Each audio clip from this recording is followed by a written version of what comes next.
마태복음 105번째 시간입니다. 제목은 믿음의 열매를 요구하시는 예수 그리스도입니다. 지금 이 자리에 있는 여러분들은 교회를 다닌 지 얼마나 되셨는지 모르겠습니다. 누군가는 모태신앙일 수도 있고 누군가는 20년, 30년 정도 교회를 다닌 사람도 있을 거예요. 또 누군가는 10년 미만 된 새신자, 초신자도 있을 겁니다. 자, 그러면 이제 질문 하나를 던져보죠. 그 연수가 어떻든지 간에 여러분들은 교회를 다닌 그 연수만큼 충분히 성장하셨습니까? 모태신앙인 사람은 자기 나이만큼 그 신체가 성장한 만큼 그 신앙도 성장하셨습니까? 교회를 20년 넘게 다닌 사람은 그 연수만큼 신앙의 열매가 맺혔습니까? 10년이 안 된 분들도 한번 생각을 해보세요. 그만큼이라도 신앙의 성장이 있습니까? 신앙의 성장과 관련해서 많은 사람들이 극단적인 생각을 가지고 있죠. 한쪽 극단은 이 신앙 성장이 매우 빠르게 진행되어야 한다는 강박증, 그런 강박증이 있는 사람들이 있어요. 그 사람들은 교회를 다닌 지 2년, 3년 만에 성경 속에 인물 정도의 믿음이 있어야 한다고 생각을 합니다. 조급증이에요. 신앙은 그렇게 급속도로 성장하지 않습니다. 씨앗이 심기면 싹이 나는 것이고, 싹이 난 후에는 다시 줄기가 나는 것이고, 줄기가 난 후에는 가지가 뻗고 잎이 무성해진 후에 열매가 맺히는 거예요. 시간이 필요하다는 얘기입니다. 씨앗이 열매가 될 때까지 온갖 노력과 돌봄이 필요한 것처럼 신앙도 그런 노력과 돌봄이 필요해요. 시간이 필요하고 노력이 필요하고 돌봄이 필요합니다. 단번에 이루어지는 것이 아니라 점차 조금씩 자라나는 거예요. 그러므로 교회를 다닌 지 10년이 안 된 분들은 조급하게 생각할 필요는 없습니다. 우리 교회에 이제 막 오신 분들도 사실 마찬가지예요. 우리가 도달해야 할 목표는 분명하지만 그 목표는 단번에 도달할 수 있는 것은 아니에요. 신앙적인 조급증을 버려야 합니다. 힘써야 하고 기다려야 하고 때로는 잠시 정체기가 찾아올 수도 있어요. 반면에 또 다른 극단도 있습니다. 10년이 지났고 20년이 지났고 30년이 지났어요. 그럼에도 불구하고 그 신앙이 전혀 성장하지 않는 사람들이 있어요. 씨앗이 심겼는데 싹이 나지 않고 줄기가 뻗지 않고 잎이 무성하지 않고 열매를 맺지 못하는 사람들이 있다는 겁니다. 심지어 그래도 괜찮다고 생각하며 교회를 10년, 20년, 30년 다니는 사람들이 있어요. 10년 전의 신앙과 지금의 신앙, 20년 전의 신앙과 지금의 신앙이 별반 차이가 없다는 거예요. 그럼에도 불구하고 자기에게 믿음이 있다는 생각, 그런 착각 속에서 살아가는 사람들이 교회 안에 얼마나 많은지 모릅니다. 여러분들은 어떻습니까? 열매는커녕 잎도 나지 않고 잎은 말할 것도 없고 심지어 싹도 나지 않는다. 그렇다면 답이 뭘까요? 사실은 씨앗이 심겨지지 않았을 수 있는 거예요. 신학적인 용어로 말하자면 회심했던 적이 없는 겁니다. 천천히 단계를 따라서 진행되는 것은 맞지만 신앙은 반드시 성장하게 되어 있어요. 변화가 있을 수밖에 없다는 겁니다. 자, 그러므로 이제 여러분들은 스스로에게 답변을 할 수가 있습니다. 다시 물어보죠. 여러분들은 교회를 다닌 연수만큼 충분히 그 신앙의 열매가 맺혀 있습니까? 성장하셨습니까? 이 질문은 오늘 본문과 아주 깊은 관련이 있습니다. 하나님은 애굽의 포로였던 이스라엘 백성들을 자기 아들처럼 어린 아이처럼 여기셔서 구원하셨어요. 그리고 그들에게 젖과 꿀이 흐르는 가나안 땅을 주셨습니다. 하나님을 잘 섬길 수 있는 율법도 주셨고요. 하나님과 화목할 수 있는 제사의 방법도 5가지나 알려주셨죠. 무엇보다 하나님은 친히 그들 가운데 거하시기 위해 하나님의 집 성전까지 주셨어요. 때때로 사사를 보내시기도 했고요. 선지자를 보내시기도 했고 왕을 보내주시기도 했죠. 그야말로 모든 것을 다 주신 거예요. 그러므로 이제 이스라엘 백성들에게 남겨진 것은 딱 하나입니다. 열매를 맺는 일이에요. 마음과 뜻과 정성을 다해서 하나님을 사랑하기만 하면 돼요. 그런데 어떻게 됐죠? 지금까지 우리가 살펴봤던 것처럼 예수님 당시의 유대인들은 위선적인 종교에 흠뻑 빠져 있었죠. 그들은 마음까지 내어주는 신앙이 아니라 그저 겉만 화려한 신앙 정도, 그런 위선적인 신앙으로 만족해하고 있었어요. 마음으로는 하나님을 전혀 사랑하지 않으면서, 하나님을 향한 열정과 열심이 전혀 없으면서 그저 겉만 화려했습니다. 열심히 제사 드리고 힘써 율법만 지켰어요. 마음으로는 이웃을 전혀 사랑하지 않으면서 남들에게 잘 보이려고, 평판을 얻으려고 구제도 하고 기도도 하고 금식도 했죠.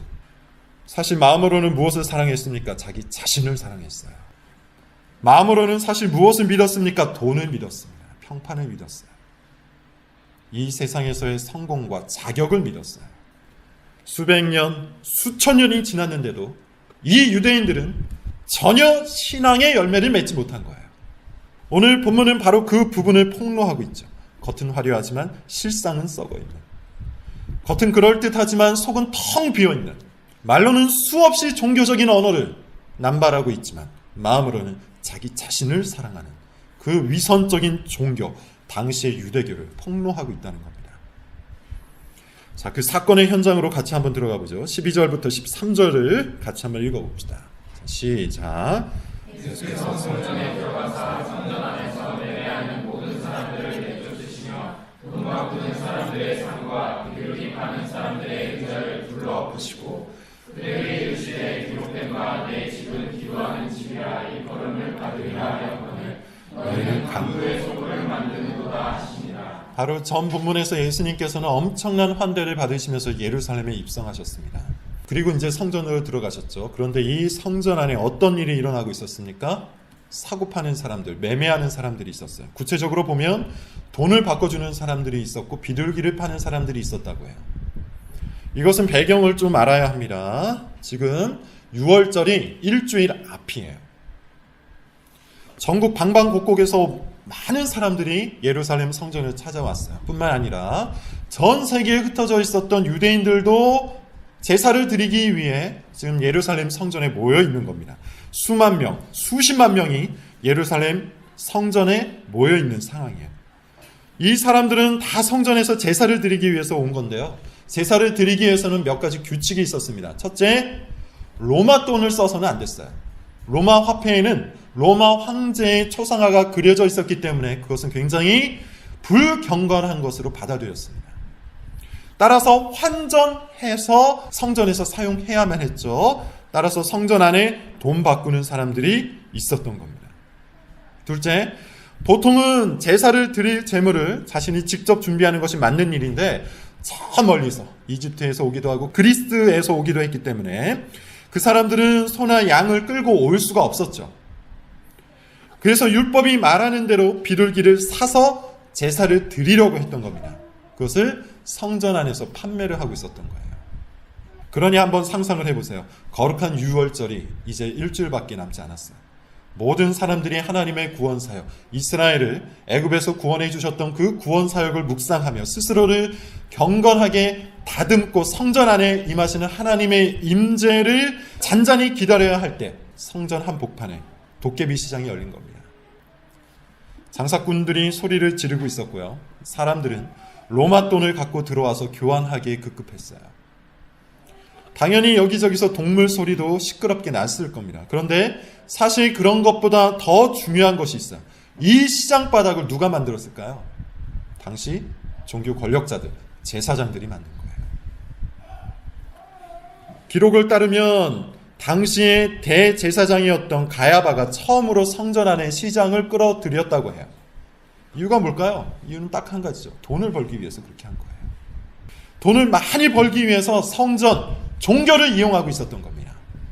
종교를 돈벌이 수단으로 생각하고 있었던 거죠. 자, 우리가 이 상황을 더 잘 이해하기 위해서 하나를 더 알아야 할 필요가 있어요.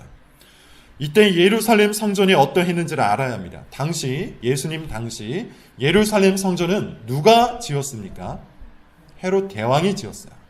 자료에 의하면 에돔 족속이었던 헤롯이 정통성의 문제를 해결하고 유대인들의 마음을 사기 위해서 이 성전을 어마어마하게 지었다고 해요. 예루살렘의 약 6분의 1 혹은 약 4분의 1 정도를 차지할 정도라고 하는데, 오늘날로 하면 축구장 35개 정도의 규모이고 여의도의 2배 정도의 규모라고 해요. 지금이야 건축 기술이 발전해서 엄청난 건축물들이 쉽게 만들어지지만, 당시 건축 기술을 생각하면 실로 대단한 건축물이었죠. 실제로 당시 로마가 다스리고 있었던 모든 지역을 통틀어서 가장 커다란 건축물이었다고 해요. 그러니 이제 이 두 가지 장면을 놓고 상상을 한번 해봅시다. 웅장하고 거대한 성전 건축물이 있어요. 이 성전은 하나님께서 머무시는 곳이어야 합니다.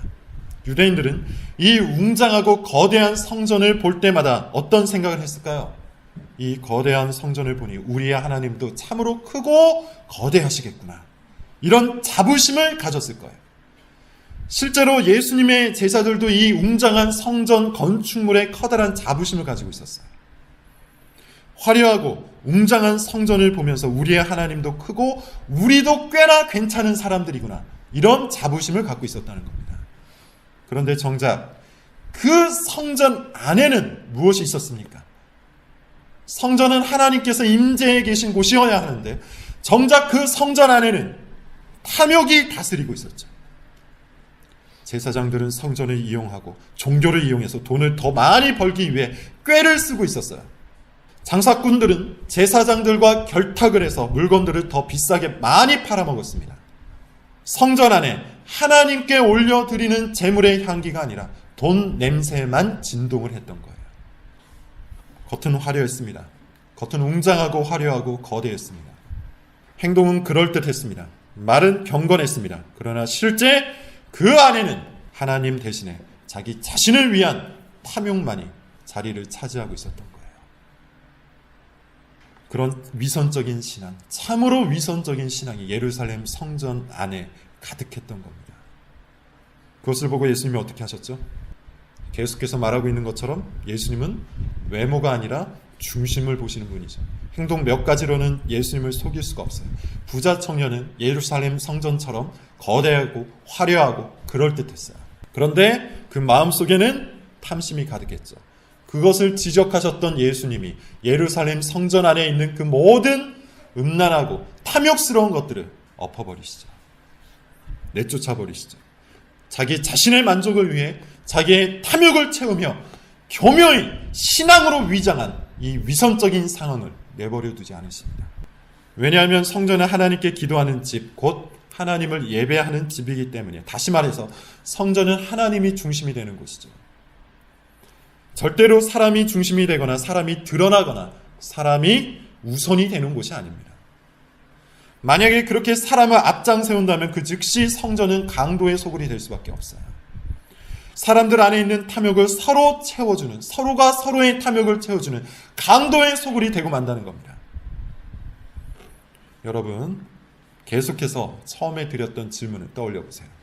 여러분들은 교회를 다닌 연수만큼 성장했습니까? 모태신앙은 모태신앙의 그 횟수만큼, 20년, 30년 다닌 사람은 그 신앙만큼, 10년 정도 다닌 사람은 그만큼 실질적인 신앙의 열매, 믿음의 결과물이 드러나고 있습니까?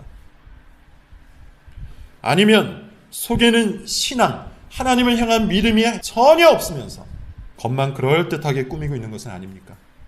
마음속에는 하나님에 대한 믿음과 사랑이 하나도 없으면서 기독교적인 말만 남발하며 고민하는 척하는 것은 아닙니까?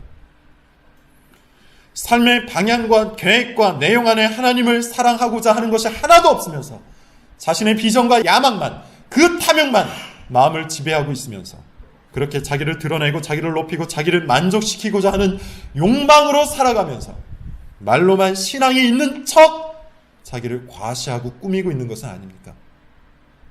예수님이 엎어버리신 성전 안을 보세요. 하나님과 성도가 만나야 될 그 공간에 무엇이 만나고 있죠? 탐욕과 탐욕이 만나고 있죠. 탐욕과 탐욕이 서로를 인정해주고 서로가 엮이면서 가짜 신앙, 위선적인 신앙이 만들어지고 있어요. 생산되고 있어요. 분명히 이 성전 한편에는 제사가 드려지고 있었습니다. 말씀이 선포되고 있었습니다. 말씀을 가르치고 있는 현장도 이 예루살렘 성전 안에 있었습니다. 그런데 예수님은 그 현장을 보지 않으시고 위선으로 가득한 현장을 보고 이 성전을 엎어버리시죠. 여러분, 예수님께 왜 긍정적인 부분은 보지 않고 부정적인 부분만 보냐고 비난하실 겁니까? 성전 안에도 분명히 예배가 있고 말씀이 있고 기도가 있었는데 왜 고작해야 아주 작은 공간을 차지하고 있는 시장을 보면서 분노하냐고 예수님을 비난하실 겁니까? 그런데 오늘날 정말 많은 사람들이, 교회를 다닌다고 하는 정말 많은 사람들이 그런 의식을 갖고 그런 신앙을 스스로 옹호하며 살아가고 있죠. 자기가 잘하는 몇 가지를 붙들고서는 그것을 긍정적으로 해석하며 스스로 신앙이 있다고 착각해요. 교회도 다니고 있고 헌금도 하고 있고 성경 공부도 하고 있고 열심히 교회 봉사도 하고 있는 자기의 모습을 보면서 스스로 믿음이 있다고 착각한다는 거예요. 그런 외형적인 모습의 신앙의 본질이 있는 것이 아니고 마음속에 신앙이 본질이 있다고 누군가가 말하면 싫어합니다. 거부합니다. 외면합니다. 자기 자신이 위선자인 줄 모르고 위선을 드러내는 사람을 향해 사랑이 없다고 대려 비난을 합니다. 그리고 자기랑 비슷한 사람하고만 대화를 나누려고 하죠. 탐욕과 탐욕이 만나서 교회 안에 위선적인 신앙이 확대되는 거예요. 자기를 긍정해주는 사람, 자기랑 비슷한 사람, 자기의 위선보다는 잘하고 있는 부분을 칭찬해주는 사람하고 당을 만드는 거예요. 돈을 벌고자 했던 제사장과 장사꾼이 만나서 성전 안에 탐욕스러운 시장을 만들어낸 것처럼 위선자와 위선자가 만나서 교회를 혼잡하게 만드는 겁니다. 몇 번 말씀을 드렸어요. 우리는 교회를 만들고 있어요. 우리 교회는 아주 어린 교회입니다. 개혁교회를 만들고 있는데 이는 삼위일체 하나님이 중심이 되고 말씀이 중심이 되는 교회를 뜻해요. 사람들의 욕망에 인정을 받는 교회는 개혁교회가 아닙니다. 위선이 아무렇지도 않게 판치는 교회도 개혁교회가 아닙니다. 참된 개혁교회는 교회 안에 존재하는 탐욕의 현장을 말씀으로 뒤집어 엎는 교회예요. 말씀을 갖고 계속해서 거짓된 것들을 개혁하는 교회가 진짜 개혁교회입니다. 그런 의미에서 우리는 위선을 용납할 수 없죠. 말만 화려한 사람을 분별해야겠죠. 사람의 탐욕을 말씀으로 정당하게 정죄해야 합니다. 예수님께서 성전 안에 벌어졌던 탐욕의 시장을 엎어버리신 것처럼 우리도 교회 안에 사람의 부패한 욕망이 끼어들지 못하도록 노력을 해야 돼요. 위선자를 용납하는 사람 역시 또 다른 위선자라는 사실을 잊지 마십시오. 왜 그럴까요? 그 사람 안에 자기와 비슷한 면모를 보았기 때문에 그것을 분별하지 못하는 거예요. 정죄하지 못하는 거예요. 그것을 정죄하는 순간 자기 자신을 정죄하는 것이기 때문에 용납해버리는 거죠. 위선자가 가지고 있는 불신앙과 불경건이 자기 안에도 있다는 것을 알기 때문에 그것을 그냥 그대로 인정해 주는 겁니다. 인정해 주는 정도가 아니라 아무렇지도 않은 듯 친해지고 아무렇지도 않은 듯 가까워지고 아무렇지도 않은 듯 편해져서 한편이 되어버리는 것이죠. 그런 방식으로 교회 안에 위선자들의 잔치가 벌어지게 되는 겁니다. 그리고 서로 이렇게 말하는 거예요. 목사가 무슨 말을 하든 상관이 없다. 모두가 이렇게 사는 것이 아니냐. 나도 너의 욕망을 인정해 줄 테니 너도 나의 욕망을 인정해 달라. 부자 되고 싶은 욕망을 인정해주고 높아지고 싶은 욕망을 인정해주고 평판을 얻고 싶은 욕망을 우리끼리 서로 인정해주자. 목사가 뭐라고 떠들든지 간에 그냥 우리끼리 교회 안에 시장바닥을 만들어보자. 사람 사는 게 다 그런 거지 지나치게 엄격한 것은 사랑이 없는 사람들이나 하는 짓이다. 사랑이 많고 친절하고 배려가 많은 우리는 그렇게 살지 말자. 여러분, 이것은 정확히 예수님을 대적하는 발언이에요. 예수님은 성전 안에서 벌어지는 위선자들의 잔치를 뒤집어 엎으셨습니다. 그 웅장하고 화려하고 그럴듯한 성전 건축물에 현혹당하지 않으셨어요. 성전 중심부에서 벌어지는 의례적인 종교 활동에도 현혹당하지 않으셨어요. 예수님은 사람들의 중심을 보셨습니다. 하나님을 섬기고자 모인 성전에서 자기 자신의 탐욕을 채우고 있던 사람들의 본심을 알아보셨다는 거예요. 그러므로 오늘 말씀을 통해 우리는 우리 자신의 마음과 우리 자신의 행동을 엄밀하게 점검해야 합니다. 여러분은 왜 그런 말을 하는 겁니까? 여러분은 왜 그런 행동을 하는 겁니까? 왜 그런 생각을 갖고 사는 겁니까? 자기를 만족시키기 위해서 하는 행동입니까? 아니면 하나님을 사랑하기 때문에 하는 행동입니까? 이와 같은 말과 행동을 만들어내는 내 마음에는 정말 무엇이 있습니까? 성령께서 오셔서 우리의 마음을 성전으로 삼아주셨는데 이 성전 안에는 하나님이 계십니까? 아니면 자기의 탐욕이 있습니까? 혹시 우리는 그럴듯하게 겉만 꾸며댈 줄 아는 위선자가 아닙니까? 우리는 정말 교회를 다닌 연수만큼 믿음의 열매가 있는 사람들입니까? 이것은 저의 질문이 아니에요. 예수님이 하시는 말씀이에요. 18절, 19절을 한번 읽어봅시다. 18절과 19절입니다. 자, 시작. 이른 아침에 길가에서 한 무화과 나무를 보시고 그리로 가사 잎사귀 밖에 아무것도 찾지 못하시고 남에게 이르시되 이제부터 영원토록 내가 열매를 맺지 못하리라 하시니 무화과 나무가 곧 마른지라. 성전을 엎어버리신 후 다음 날이 되었습니다. 예루살렘 성으로 다시 들어가셨죠. 그 성 안에 있는 무화과 나무를 보시고 열매를 얻고자 가까이 가셨어요. 그런데 잎이 있었는데요, 열매가 없었죠. 이에 예수님께서 그 나무를 심판하세요. 이 사건은 정확히 예루살렘에 관한 예언입니다. 씨가 심어졌습니다. 싹이 났습니다. 줄기가 자라났고요. 가지가 뻗어서 잎이 무성해요. 그런데 아무리 시간이 지나도 열매가 없는 거예요. 열매를 얻어야 할 시간이 넘었는데 열매를 맺지 못하는 거예요. 하나님께서 이스라엘을 건져내어 주셨습니다. 물을 주셨습니다. 양식을 주셨고 이웃 국가들로부터 보호해 주셨어요. 율법도 줬고요. 제사법도 알려주었고요. 사사도 주시고 선지자도 주시고 왕도 주시고 성전도 주셨어요. 모든 것이 다 있었습니다. 화려하고 웅장한 성전까지 갖춰졌어요. 그런데 뭐가 없습니까? 열매가 없어요. 모든 것이 다 있는데 열매가 없는 나무는 쓸모가 없는 것처럼 모든 것을 다 주었는데 끝내 열매를 맺지 못하는 신앙은 심판을 받습니다. 그렇다면 그 신앙의 열매가 뭘까요? 본문을 통해서 두 가지를 한번 살펴보죠. 14절부터 17절을 저랑 교독하겠습니다. 맹인과 전는 자들이 성전에서 예수께 나옴에 고쳐주시니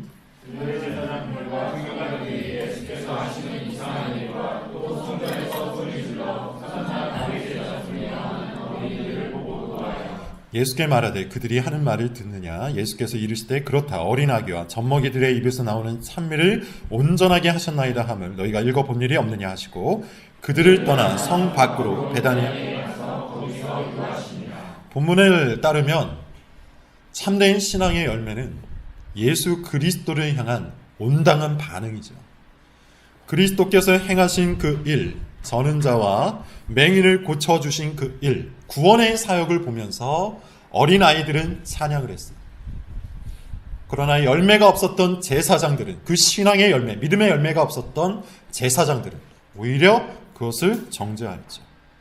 예수님에 대한 온전한 반응, 예수님께서 행하신 사역을 보고 찬양하고 온 힘을 다해서 그를 사랑하는 것, 그것이 신앙의 열매예요.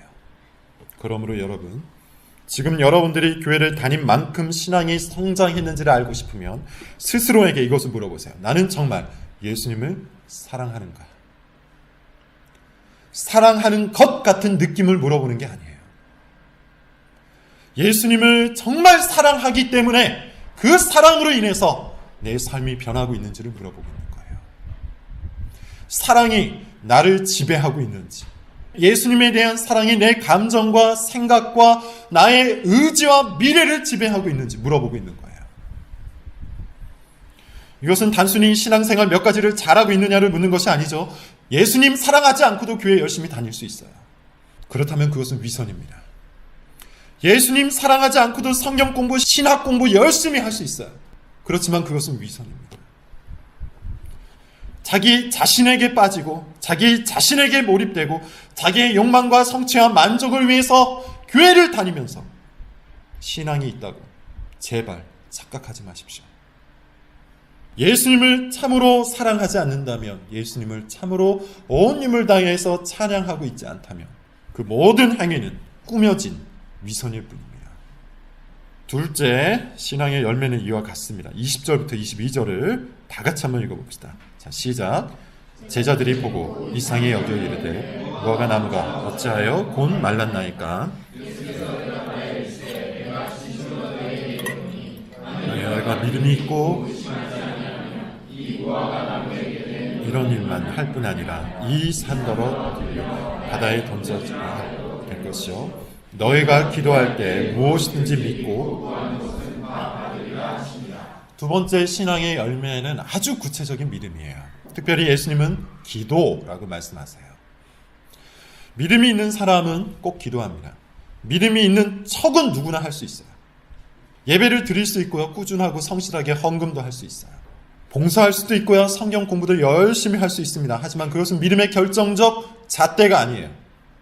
내가 정말 하나님을 믿느냐, 내가 정말 하나님을 신뢰하느냐 하지 않느냐, 이것은 기도 생활로 판가름 나는 거예요. 하나님을 의지하는 사람, 하나님을 마음으로 신뢰하는 사람은 반드시 기도해요. 몸이 아픈 사람은 회복을 위해서 기도하고요. 마음이 아픈 사람도 치유를 위해서 기도합니다. 관계에 문제가 있는 사람은 그것을 위해서 기도하고, 재정적인 문제가 있는 사람도 마찬가지로 하나님 앞에 나아가 간구를 합니다. 간절한 소망이 있는 사람은 그 소망을 들고 기도하고, 막막한 미래로 인해서 고통스러워하는 사람도 마찬가지로 주님 앞에 기도해요. 믿음이 있는 사람은 상황이 어떠하든지 간에 기도해요. 아무런 문제가 없는 사람도 자기 안에 들러붙어 있는 죄 때문에 기도를 해요. 하나님을 믿는 사람은 반드시 기도합니다. 그러므로 기도 없는 삶이 지속되면서 믿음이 있다고 착각하지 마십시오. 겉만 화려하지 속은 신앙이 한 조각도 없는 위선자입니다. 그래서 위선을 용납해주고 위선자와 친해지고 위선자끼리 서로의 욕망을 인정해주며 교회 생활을 하려고 하는 것이죠. 신앙 없이 교회를 다녀야 하기 때문이에요. 기도하는 사람은 위선이 얼마나 큰 죄인 줄 압니다. 하나님과 사람을 속이는 죄이기 때문이에요. 결론을 맺습니다.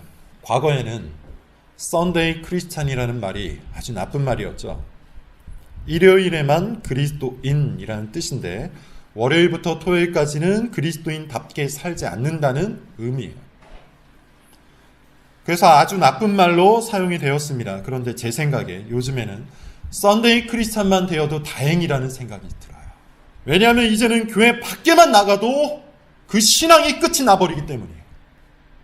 썬데이 크리스찬이 아니라 그냥 인처치 크리스찬이 되는 거예요. 교회 안에서만 크리스찬인 것이죠. 그런데 제 생각에는 이 주기가 더 빨라진 것 같아요. 지금은 설교 시간만 크리스찬인 사람들이 많습니다. 설교 시간에는 말씀을 듣고 나름대로 찔림을 받습니다. 교훈도 받습니다. 그런데 설교가 끝나고 예배가 끝나면 그 즉시 자기 습관대로 말하고 자기 습관대로 행동하고 자기 습관대로 생각해요. 누군가는 위선과 가식으로 무장을 해서 자기를 드러내기에 급급하고 누군가는 그것을 아무렇지 않게 용납을 해주죠. 그리고 그 둘이 서로 친해져서 교회를 시장바닥으로 만들어버려요. 예배가 끝나는 즉시, 설교가 끝나는 즉시 그렇게 된다는 거예요. 하나님의 영광이 아니라 인간의 탐욕이 대접을 받는 교회로 설교가 끝나자마자 그렇게 만든다는 겁니다. 그렇게 교회 안에 진정한 믿음이 자리를 잃고 위선적인 믿음이 그 자리를 차지해 버리는 것이죠. 왜 이런 일이 벌어지는 걸까요? 믿음의 열매를 맺어야 한다는 고민 자체가 없기 때문이에요. 설교를 들었으면 그 설교 안에 있는 말씀을 믿고 어떻게 하면 그 믿음대로 살지를 고민해야 하는데 요즘 성도들은 그런 고민 자체가 없어요. 예배가 끝나는 즉시 해방감을 느낍니다. 어려운 과정 하나를 처리해버린 자유로운 느낌을 받아요. 이제는 밥 먹고 같이 모여서 신앙 있는 척수다를 떨다가 다시 1시간 정도만 버티면 일상을 돌아갈 수 있게 되는 것이죠. 일상으로 돌아가면 지금까지 살았던 것처럼 나태하고 게으르고 교만하고 탐욕스럽게 살아가는 겁니다. 자기 습관대로 말하고 행동하고 생각합니다. 자기를 드러내고 자기를 높이고 자기를 만족시키고 자기를 그럴듯하게 꾸미는 일에 열심을 내면서 살아요. 자기 야망과 비전에 사로잡혀서 삽니다. 그 일을 하느라 예수님을 사랑할 시간이 없어요. 사실 마음이 없는 거죠. 예수님 때문에, 예수님을 사랑하기 때문에 무엇인가를 해야 한다는 이 말 자체가 무엇인지를 몰라요. 당연히 하나님을 믿는 믿음도 없습니다. 그래서 기도를 하지 않죠. 텔레비전을 보고 스마트폰을 할 시간은 넘쳐나는데 골방을 찾아 들어가서 기도할 시간은 조금도 없어요. 마찬가지로 사실은 시간이 없는 게 아니라 마음이 없는 거죠. 그래 놓고는 일주일에 한 번 기독교 강요 강독 시간에 참여하는 걸로 자기가 특별한 신앙 생활을 한다고 착각합니다. 그래 놓고는 일주일에 한 번 교회에 오는 것으로 나름대로 믿음이 있다고 착각합니다. 그리고는 신앙이 있는 척 교회 안에서 열심히 자기를 꾸민 후에 다시 자기 습관대로 살아갑니다. 예배가 끝나는 즉시, 설교가 끝나는 즉시 그렇게 합니다. 그리고는 자기랑 비슷한 사람을 찾아서 서로의 욕망을 인정해주고 서로의 위선을 용납해주고 서로 친밀해져서 교회를 자기처럼 만들려고 해요. 열매가 없는 무화과 나무입니다. 웅장하고 화려하지만 안에는 탐욕의 시장이 열린 예루살렘 성전입니다. 아름답게 회칠한 무덤입니다. 줄기도 있고 가지도 있고 잎도 무성하지만 열매가 없는 위선적인 신앙이에요. 오늘 설교의 목적은 분명합니다. 예수님께서는 믿음의 열매를 요구하세요. 진짜 믿음이 있는 사람은 반드시 열매가 있어야 하고 만약에 모든 것이 있지만 열매가 없다면 그 믿음은 가짜라고 말씀하세요. 이것은 이미 예수님께서 산상수훈에서 가르치신 바입니다. 나더러 주여 주여 하는 자마다 다 천국에 들어갈 것이 아니요 다만 하늘에 계신 내 아버지의 뜻대로 행하는 자라야 천국에 들어갈 수 있느니라. 아름다운 열매를 맺지 아니하는 나무마다 찍혀 불에 던져지느니라. 앞서 말한 것처럼 단번에 열매를 맺을 수 있는 것은 아닙니다. 이제 막 교회를 다닌 사람들은 열매가 아니라 싹을 틔우는데 힘을 기울여야 할 거예요. 하지만 참된 믿음은 반드시 열매를 맺어요. 10년이 지나고 20년이 지나고 심지어 모태 신앙인데도 그럼에도 불구하고 여전히 위선적인 신앙으로 살아가고 있다면 그 사람은 단언컨대 자신의 회심을 의심해야 돼요. 마음속에 예수님을 사랑함이 없고 일상 속에 하나님을 믿음이 없다면, 그래서 기도가 전무하다면, 그런데 교회를 다닌 횟수가 10년이 넘었다면 열매가 없는 겁니다. 그럼에도 불구하고 계속해서 교회를 다니고 있다면 아마도 자기의 겉만 그럴듯하게 꾸밀 줄 아는 프로페셔널한 위선자일 거예요. 열매 없는 신앙을 심판해 받습니다. 여러분에게 예수님은 어떤 분입니까? 여러분에게 하나님은 어떤 분입니까? 여러분에게 교회는 어떤 존재입니까? 지금 내 신앙은 어디에 있습니까? 우리는 정말 그리스도인입니까? 만약 자기 자신이 그리스도인이 아니라면, 스스로 회심한 것처럼 느껴지지 않는다면, 오늘 이 설교가 여러분의 심령을 깊이 찌를 수 있기를 바랍니다. 그래서 베드로의 설교를 듣고 괴로워했던 유대인들처럼 찔림을 받고 괴로워하며 이제 우리는 어떻게 해야 하냐고 부르짖을 수 있기를 바라요. 그런 사람에게 해줄 수 있는 말은 딱 한 가지. 우리의 주와 그리스도가 되신 예수님을 믿으십시오. 우리를 구원하시고 치료하시고 복되게 하시는 그 예수님을 믿으십시오. 전심으로 믿으십시오. 하나님의 친절을 구하십시오. 하나님의 긍휼과 자비를 간절한 마음으로 구하십시오. 그분이 우리를 반드시 풍요롭게 해주실 겁니다. 성령께서 우리 모두에게 이 놀랍고 아름다운 복된 소식을 믿을 수 있도록 해주시기를 바랍니다. 기도하겠습니다.